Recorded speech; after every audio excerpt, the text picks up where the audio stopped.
Hello សួស្តីបងប្អូនទាំងអស់គ្នាវិលត្រឡប់មកជួបគ្នាជាមួយនឹងខ្ញុំបាទរំដួលមកវិញម្ដងទៀតហើយថ្ងៃនេះផងដែរ admin សូមលើកយកខ្សែភាពយន្តថ្មីមួយទៀតដើម្បីមកធ្វើការសម្រាយជូនបងប្អូនទស្សនាបន្តទៀតហើយខ្សែភាពយន្តមួយនេះគឺមានចំណងជើងថា Into the Deep ផលិតឡើងនៅក្នុងឆ្នាំ2023ប៉ុន្តែមុននឹងចូលទស្សនាសាច់រឿងពេញរបស់យើងសម្រាប់បងប្អូនដែលទស្សនាថ្មីៗកុំភ្លេចចុច Subscribe និងដាក់រូបកណ្ដឹងផងដើម្បីទទួលបានវីដេអូការសម្រាយរឿងថ្មីៗបន្តទៀតហើយកុំឲ្យខាត់ពេលវេលាយូរយើងចូលទស្សនាសាច់រឿងពេញរបស់យើងទាំងអស់គ្នាតែម្ដងទៅបានចាប់ដើមខ្សែភាពយន្តរបស់យើងមកបានបង្ហាញអំពីក្រុមគ្រួសារមួយដែលពួកគេបានជិះទូកដើរលេងកម្សាន្តងូតទឹកលេងនៅក្នុងសមុទ្រពេលនោះស្រាប់តែម្ដាយបានស្រែកប្រាប់ឲ្យប្តីជាមួយនឹងកូនស្រីឲ្យបញ្ញាប់ឡើងមកខាងលើទូកវិញដើម្បីញ៉ាំអាហារប៉ុន្តែអ្នកទាំងពីរនាក់មិនទាន់ឃ្លាននៅឡើយទេគឺពួកគេនៅចង់ងូតទឹកលេងបន្តិចសិនបន្ទាប់ពីបានលើពួកគេនិយាយឆ្លើយតបបែបនេះហើយម្ដាយក៏បានដើរចូលទៅខាងក្នុងទូកវិញទៅបាទរំពេចក្រោយមកស្រាប់តែកូនស្រីរបស់ពួកគេចាប់ផ្ដើមមានអារម្មណ៍ថាដូចជាមានអ្វីម្យ៉ាងមកប៉ះខ្លួនប្រាណរបស់នាងដំបូងឡើយនាងគិតថាឪពុកជាអ្នកប៉ះខ្លួនប៉ុន្តែឪពុករបស់នាងមិនបានប៉ះទេធ្វើឲ្យពួកគេចាប់ផ្ដើមភ័យនិងបានបញ្ញាប់បញ្ញាល់ហែលទឹកឡើងមកខាងលើទូកវិញចំណែកម្ដាយក៏បានចូលមកដើម្បីលើកយកកូនស្រី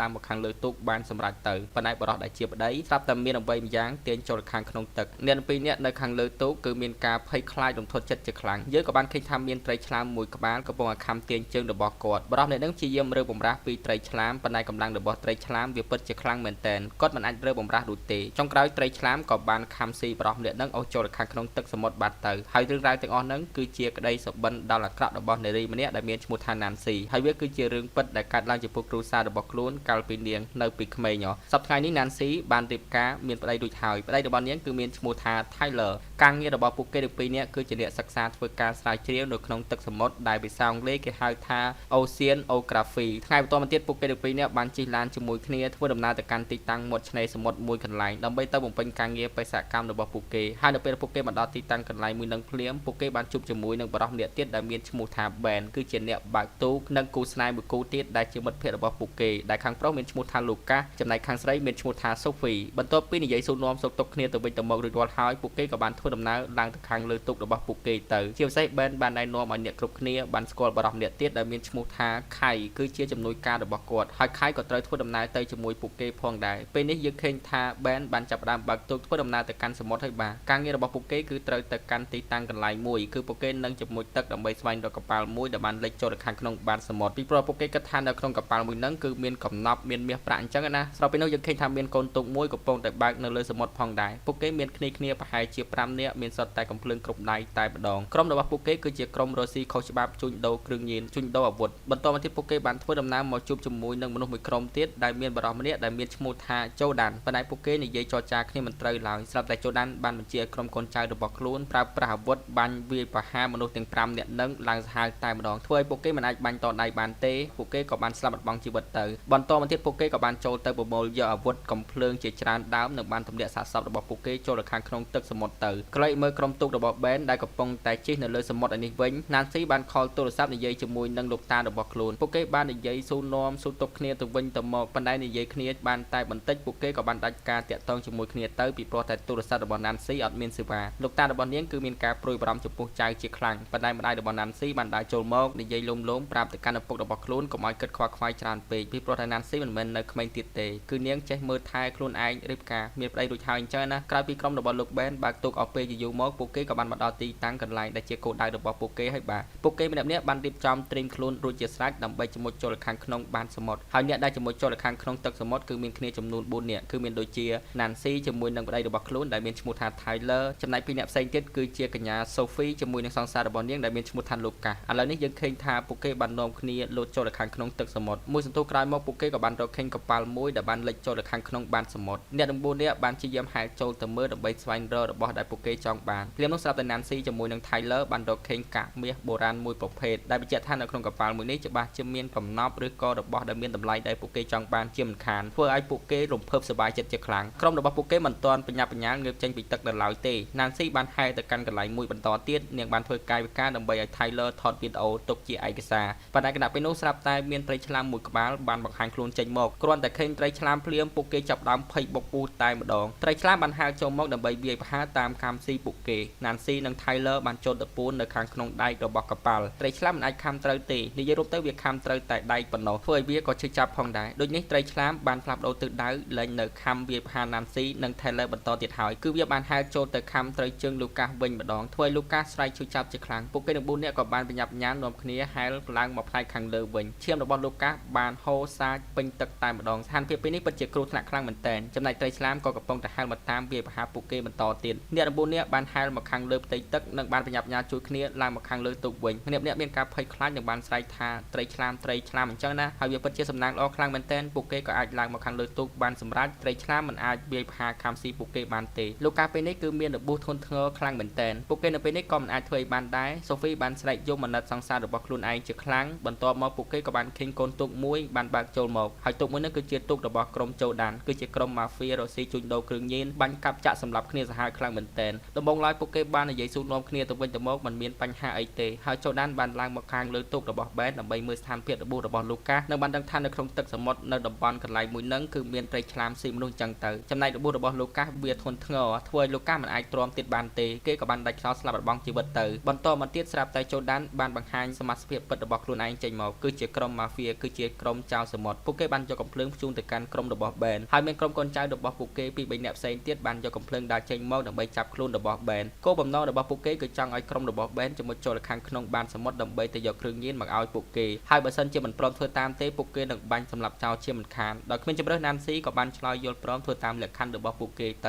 ៅហើយនាងសម្រាប់ចិត្តចូលទៅខាងក្នុងបានសមុទ្រតែម្នាក់ឯងប៉ុណ្ណោះធ្វើឲ្យโจដានមានការចាប់អារម្មណ៍ចំពោះភាពក្លាហានរបស់ណានស៊ីជាខ្លាំងហើយគេក៏បានយល់ព្រមទៅបាទបន្តមកពួកគេក៏បានបើកទូកមកកាន់កន្លែងដែលត្រូវជាមួយចូលខាងក្នុងទឹកសមុទ្រដើម្បីយកគ្រឿងញៀនណានស៊ីបានចូលទៅខាងក្នុងទ្រង់ដែកមួយហើយអ្នកផ្សេងទៀតបានបង្វិលបន្ធូរខ្សែដើម្បីទម្លាក់ណានស៊ីចូលខាងក្នុងទឹកសមុទ្រ Taylor ក៏មានការព្រួយបារម្ភពីប្រពន្ធជាខ្លាំងប៉ុន្តែរូបគេមិនអាចជួយអ្វីបានទេមានតែអង្គុយបន់ស្រន់នៅក្នុងចិត្តដើម្បីឲ្យណានស៊ីមានសុវត្ថិភាពប៉ុណ្ណោះណានស៊ីក៏មានការភ័យខ្លាចផងដែរប៉ុន្តែនាងព្យាយាមតាំងចិត្តតាំងអារម្មណ៍ស្មារតីដើម្បីគ្រប់គ្រងស្ថានភាពភ្លាមនោះស្រាប់តែត្រីឆ្លាមបានបង្ហាញខ្លួនចេញមកហែលកលឹងជុំវិញទ្រង់ដែករបស់ណានស៊ីត្រីឆ្លាមទាំងពីរក្បាលនឹងវាពិតជាមានទំហំធំខ្លាំងមែនទែនប៉ុន្តែវាមិនទាន់វាយប្រហារទៅកាន់ណានស៊ីទេវាក៏បានហែលចេញពីអាកន្លែងមួយនឹងបន្តិចទៅដោយឃើញអាកាសល្អបែបនេះណានស៊ីក៏បានប្រញាប់ប្រញាល់បើកទ្រង់ចេញមកខាងក្រៅដើម្បីទៅយកគ្រឿងញៀនហើយគ្រឿងញៀនទាំងអស់នឹងមួយដុំគឺមានទម្ងន់ធ្ងន់ខ្លាំងមែនទែនណានស៊ីមិនអាចលើកវាដាក់ចូលខាងក្នុងទ្រង់បានទេដូចនេះហើយនាងក៏បានប្រើប្រាស់ខ្សែដើម្បីមកចងភ្ជាប់ជាមួយនឹងដុំគ្រឿងញៀនទាំងអស់នឹងក្រៅពីនោះស្រាប់តែត្រីឆ្លាមទាំងពីរក្បាលបានហែលត្រឡប់មករកណានស៊ីវិញណានស៊ីចាប់ផ្ដើមភ័យហើយបាទនៅពេលដែលណានស៊ីចងភ្ជាប់ដុំគ្រឿងញៀនរួចរាល់ហើយនាងក៏បានចូលខាងក្នុងទ្រង់ដែកវិញត្រីឆ្លាមបានត្រឹមតែខំចំទ្រង់ដែកប៉ុណ្ណោះកម្លាំងរបស់ត្រីឆ្លាមបុកជាមួយនឹងទ្រង់ដែកធ្វើឲ្យរកើទូកនៅផ្នែកខាងលើថែមទៀតត្រីឆ្លាមនៅតែព្យាយាមបុកទម្លុះដែកដើម្បីតាមខំស៊ីណានស៊ីចំណែកអ្នកនៅខាងលើក៏បានប្រញាប់ប្រញាល់ជួយគ្នាបង្វិលទាញខ្សែដើម្បីយកណានស៊ីមកផ្នែកខាងលើវិញស្ថានភាពនៅពេលនេះវាពិតជាគ្រោះថ្នាក់ខ្លាំងមែនទែនត្រីឆ្លាមបានខំត្រូវខ្សែវាធ្វើឲ្យគ្រឿងញៀនធ្លាក់ចូលខាងក្នុងទឹកសមុទ្រវិញទៅណានស៊ីនៅពេលនេះក៏ត្រូវបានពួកគេទាញមកខាងលើវិញបានសម្រេចផងដែរប៉ុន្តែពួកគេមិនបានឃើញគ្រឿងញៀនរបស់ពួកគេទេโจដានបានបញ្ជាឲ្យកូនចៅរបស់ខ្លួនម្នាក់លោតចូលខាងក្នុងទឹកដើម្បីពិនិត្យមើលគ្រឿងញៀនក្រែងលោកវានៅជាប់ជាមួយនឹងខ្សែ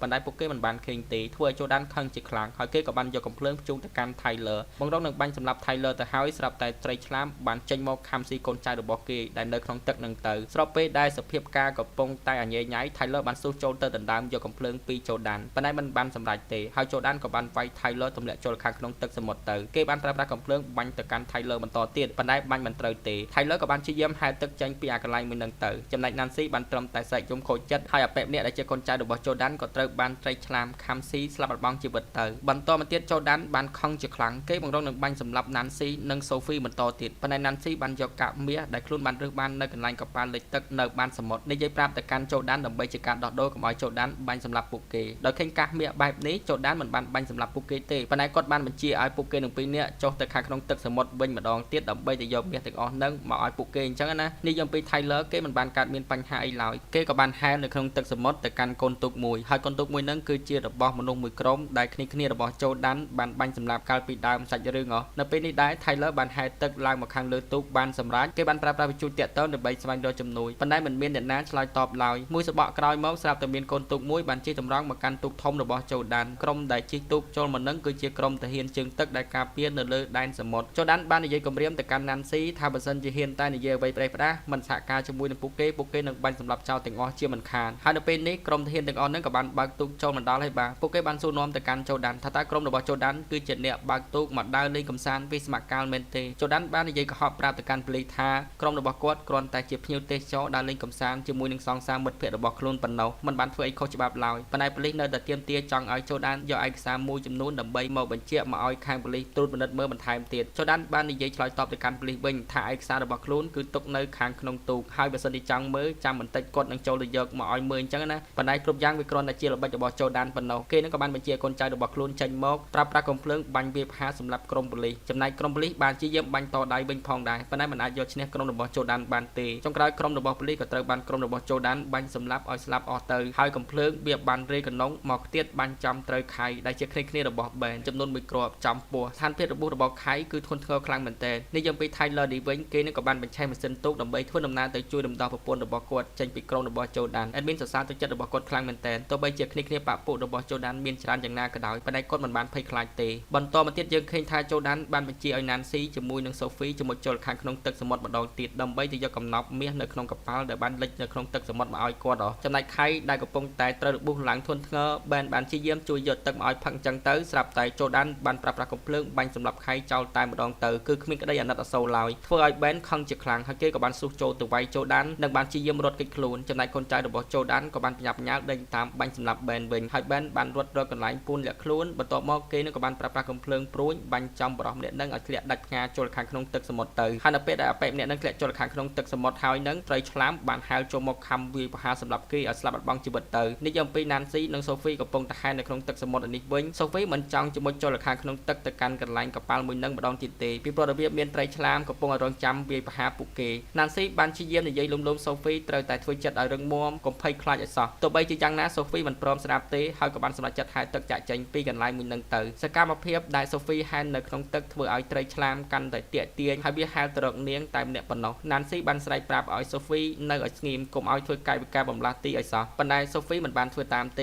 េហើយនាងនៅតែព្យាយាមខំហែលទឹកដដែលត្រីឆ្លាមក៏បានហែលមកដល់ហើយបានខំវាយប្រហារ Sophie ធ្វើឲ្យ Sophie ស្លាប់បាត់បង់ជីវិតទៅបន្តមកទៀតត្រីឆ្លាមបានហែលមករកវាយប្រហារទៅកាន់ Nancy វិញម្ដង Nancy បានជាមួយចូលខាងក្នុងទឹកសមុទ្រហើយនាងបាននៅស្ងៀមមិនធ្វើកាយវិការអ្វីទាំងអស់ទោះបីជានាងបានឃើញត្រីឆ្លាមកំពុងតែហែលសម្ដៅមកកាន់ខ្លួនយ៉ាងណាក៏ដោយគឺនាងបានតាំងចិត្តប្រមូលអារម្មណ៍ស្មារតីកុំឲ្យភ័យខ្លាចចឹងណាហើយវាពិតជាទទួលបានផលមែនត្រីឆ្លាមមួយក្បាលនឹងមិនបានខំវាយប្រហារនាងទេជាពិសេស Nancy បានលូកយកដៃទៅអង្អែលក្បាលរបស់វាបានថែមទៀតបន្តមកត្រីឆ្លាមក៏បានហែលចាក់ចេញពីកន្លែងមួយនឹងទៅធ្វើឲ្យ Nancy មានសមត្ថភាពវិញទៅបាទចំណែក Ben ក៏មិនអាចរត់គេចខ្លួនចេញពីโจដានបានដែរโจដានបានប្រើប្រាស់កំភ្លើងបាញ់ Ben ត្រូវមួយគ្រាប់ថែមទៀតធ្វើឲ្យ Ben អង្គុយអោនមុខចុះតែម្ដងប៉ុន្តែโจដានមិនទាន់សម្រេចចិត្តបាញ់សម្លាប់ Ben នៅឡើយទេគឺរូបគេចង់ឲ្យ Ben ឈឺចាប់ម្ដងបន្តិចរហូតដល់ស្លាប់បន្តមកទៀត Nancy បានហែលទឹកសមុទ្រឡើងមកខាងលើទឹកវិញโจដានបានសួរនាំថាតើមាសនៅឯណាមិនបានជាមិនឃើញយកមាសមកឲ្យគាត់បែបនេះ Nancy បានស្រែកជេរទៅកាន់โจដានថាអ្នកឯងពិតជាមានចិត្តអាក្រក់សាហាវឃោរឃៅខ្លាំងមែនទែនមិនចេះខ្វល់ខ្វាយពីជីវិតមនុស្សទេគិតតែពីមាសនឹងទៅ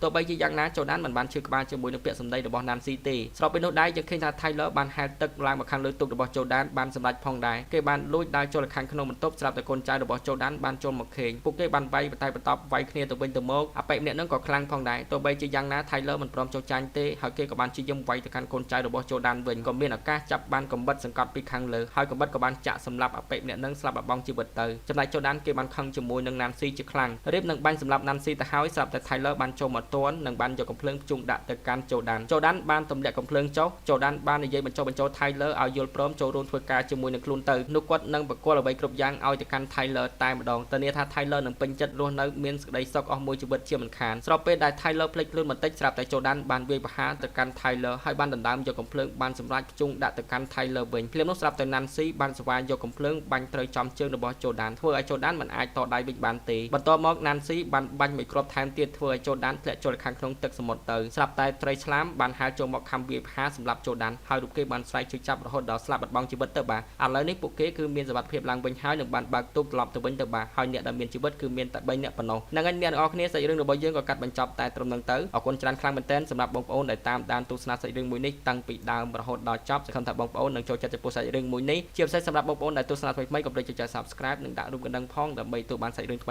ៗបន្តទៀតគណៈពេលនេះខ្ញុំបាទរំដួលវវីសូមលាអ្នកទាំងអស់គ្នាសិនហើយសន្យាជួបគ្នានៅរឿងក្រោយទៀតបាយបាយ